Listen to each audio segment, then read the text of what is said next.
சீராக்கின் ஞானம். அதிகாரம் 9. பெண்கள். உன் காதல் மனையாளை பார்த்து பொறாமைப்படாதே.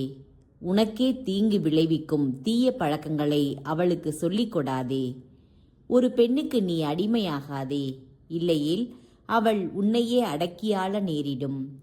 நெறி கெட்டவளை அணுகி செல்லாதே, அவளது வலைக்குள் வீழ்ந்து விடுவாய்.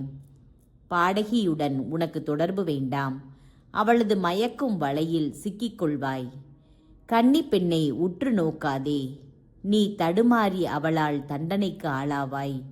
விலை மாதரிடம் உன் உள்ளத்தை பறிகொடாதே, உன் உரிமை சொத்தை நீ இழக்க நேரிடும்.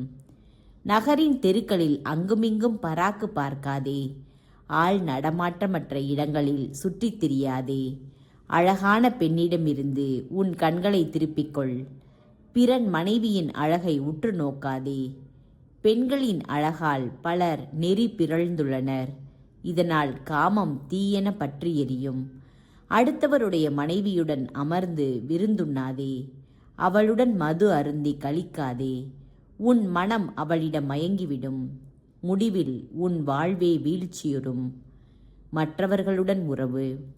உன் பழைய நண்பர்களை கைவிடாதே, புதிய நண்பர்கள் அவர்களுக்கு இணையாக மாட்டார்கள். புதிய நண்பர்கள் புதிய மதுவை போன்றவர்கள், நாள் ஆக ஆகத்தான் அதை நீ சுவைத்து கழிப்பாய்.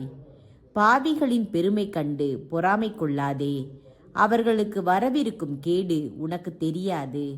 இறை பற்றில்லாதவர்களுக்கு பிடித்தமானவற்றில் இன்பம் கொள்ளாதே, அவர்கள் தங்கள் வாழ்நாளிலேயே தண்டனை பெறுவார்கள் என்பதை நினைவில் கொள்.